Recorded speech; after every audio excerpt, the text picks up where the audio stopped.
Internet. It's time for another What Sold video. In this case, it's what sold over the course of October for 2024.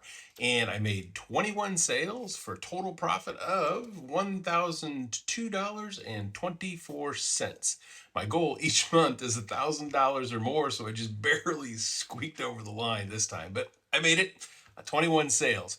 So I'm going to start off with the lowest profit items and go all the way to the biggest profit items at the end. And the biggest one is a kitchen appliance, one I'm positive that you have used, maybe not this exact one, but you've used this type of appliance. So the first item is a Cobby remote.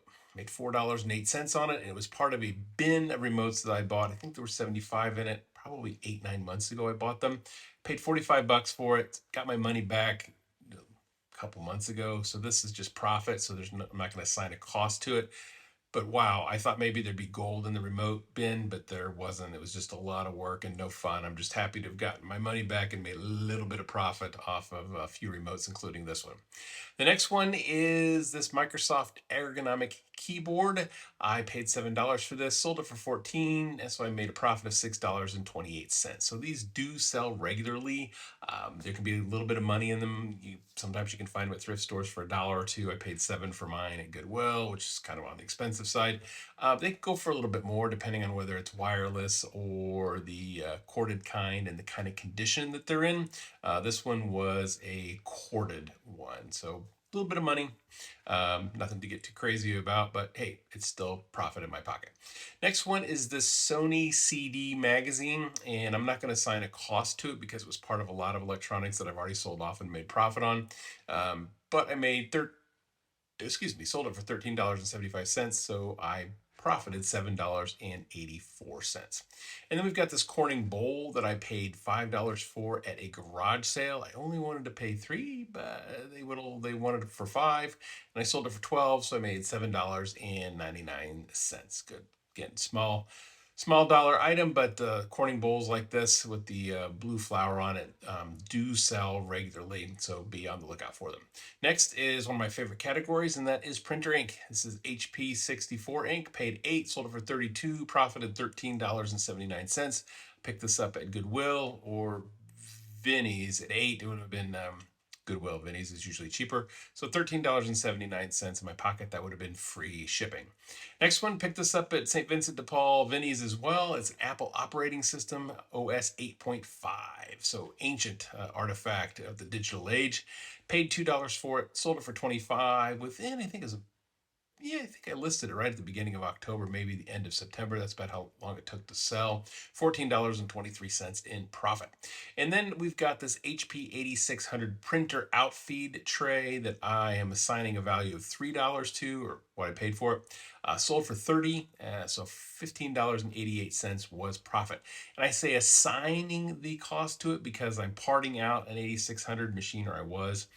And I always struggle with how much to assign each part to the cost of the machine. So I think that I paid $15 for the machine, and then I sold the print head, and I just sold the outfeed table, and I sold the screen. All those parts sold to get rid of the printer, and the rest of it I recycled at Staples. Next one we have is this Yellowstone Monopoly game. Picked it up at Goodwill, brand new, factory sealed. Picked it up for $10, sold it for $40, so $22.58 in my pocket. It sat for about 2 months, I think, before it sold, but I wasn't really worried about it going just because we're heading into the holiday season, and I knew almost certainly it would sell over the holiday season. It sold quicker than that, though, so that was an early Christmas present. Next, we have this Indianapolis model ship. I am assigning a cost of $10 to it, sold it for $40 and profited $30, and I sold this in person off of Facebook Marketplace.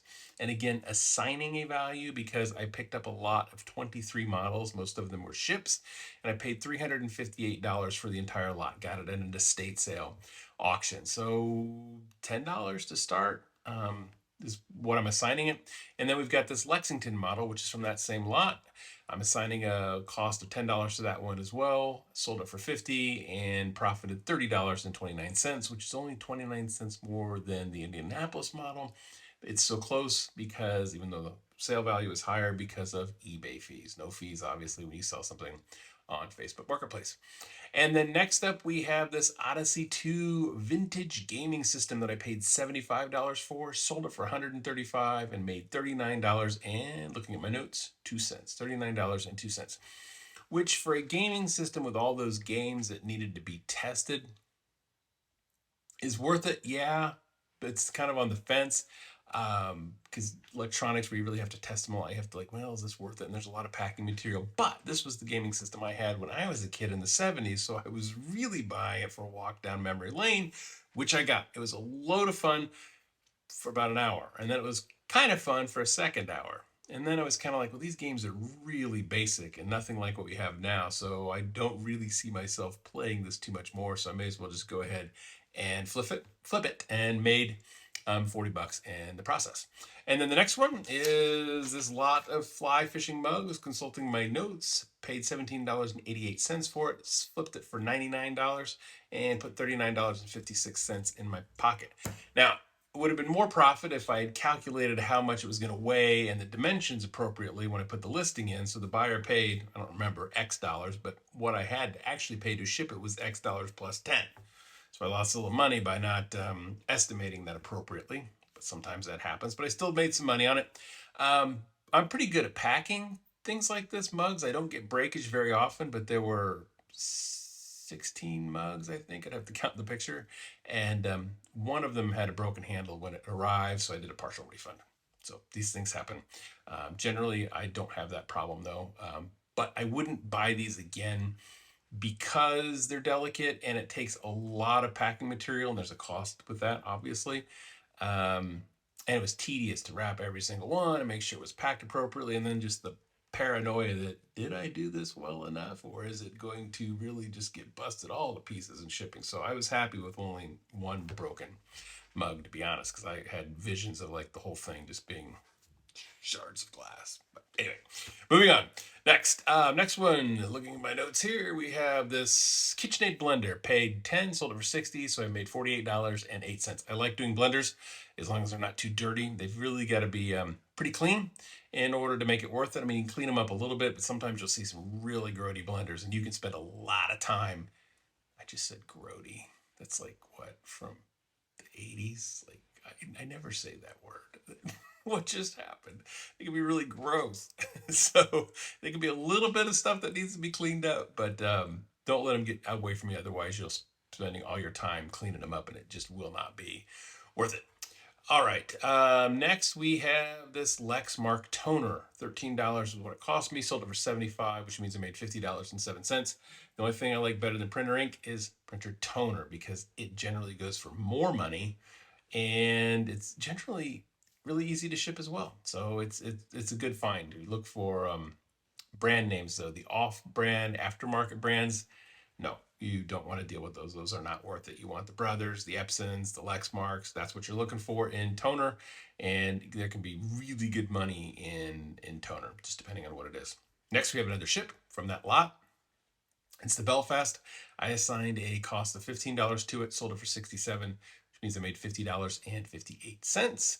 And then we have this Canon AE1 film camera. I paid $10, sold it for $75, which means I made $51.35. Film photography is getting hot right now. So all these cameras that people have been ignoring for a couple of decades are coming back into vogue. I was at Staples the other day, and they're actually selling disposable film cameras. So do not overlook film cameras. And what can really make a film camera worth something isn't necessarily the body. Frequently you'll see the body of a given model isn't worth that much, but the lenses that come with it can make it worth really nice money. So be sure when you're comping, don't just comp the camera model, comp out the lenses as well.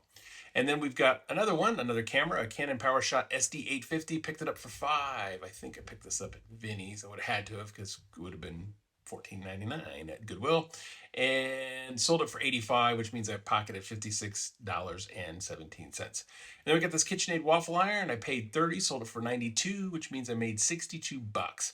And I picked this up at a garage sale in June, so it sat for a little bit. I didn't want to pay $30. I was offering $20, but she just wouldn't come down, so I had to go with the $30, more than I wanted to pay. It looked like it was selling for really around $130, and I was getting some bites at that level, but nobody would come through with it. So I was gradually lowering the price, and I'd get a few more bites. And finally, it popped at 92. And I think it had a really small dent in it. That wasn't very big at all, but I think that was having more of an impact than I thought on people's willingness to actually pull the trigger and buy it at the higher price point. And then next we have this ScanSnap scanner, the S1300, and the cost for this was $0 because I had a St. Vincent de Paul punch card where when you get 10 punches, you get $10 off an item. So $10 off a $10 item is $0. I sold it for $90 and made $71.58. So I was really, really happy about this because it was brand new. It was open box, but it was clearly unused, brand new, never been taken out of the box. And so these Fujitsu ScanSnap scanners can go for money depending on the model. The next one, I have a Vitamix drink machine blender. Vitamix is a great brand to keep your eye out for. I paid $40 for this one at Goodwill, sold it for $160, so it means I put $126.27 in my bank account. And I think this was the exact model of Vitamix that I used when I was bartending. So it was a little bit of a reminiscing going along with this. Now, the reason this went for more money than what it ordinarily would go for is because it has the food pusher. You can see in the picture, the thing that makes sure you get all your food down there, that black thing. And then it also had an extra drive socket. So those things coming together made it sell for a little bit more. But Vitamix blenders can be really nice money. There was another one just 2 days ago at Goodwill, but they wanted $79 for it. So this one was $40, the other one was $79. They're inconsistent on their pricing, but whatever. I'll just, pay attention and pick them up when they are priced appropriately. And then the final item, the biggest one, the biggest sale for the month of October was this Cuisinart DLC-X food processor. I picked it up for $30. I sold it for $320, which means I profited $254.60. When I first bought it, I thought it might have gone for about $500, but that's the DLC-X Pro, which I didn't actually have. So a little tiny bit of disappointment, but seriously, 30 into 320. You can't get upset about that. And I got a really nice extra bonus with it because it was just shipping here locally in Puget Sound. So it wasn't going far, so less likely to get dinged or damaged or lost. So that was a good deal too. So food processors as a category can do well. You just have to pay attention to which model it is, obviously. But when you see them, take a look at them. Depending on how they're priced, you can make some money on them. Now, they're usually not worth this much. This is the only one I've ever found like this. And it was at Vinnie's. And it was funny because I was in line and I was just kind of absent-mindedly looking around the store. And then in the holiday decorations was this thing that wasn't holiday decoration. So I went over there to see what it was. And it was this food processor. And that must have been April. So it sat for a while. It took a little while to sell because I think it was St. Patrick's Day holiday decorations. So that's April, right? So no, that's March. Losing my mind. March. So it sat for quite a while before it sold, but it sold indeed. And a lot of that is because I had it up around $450 when I first started, and I've been lowering it, so it would have sold much faster if I'd priced it here. So I am starting to ramble on this video, so that's what I got for you. So until next time, happy thrifting.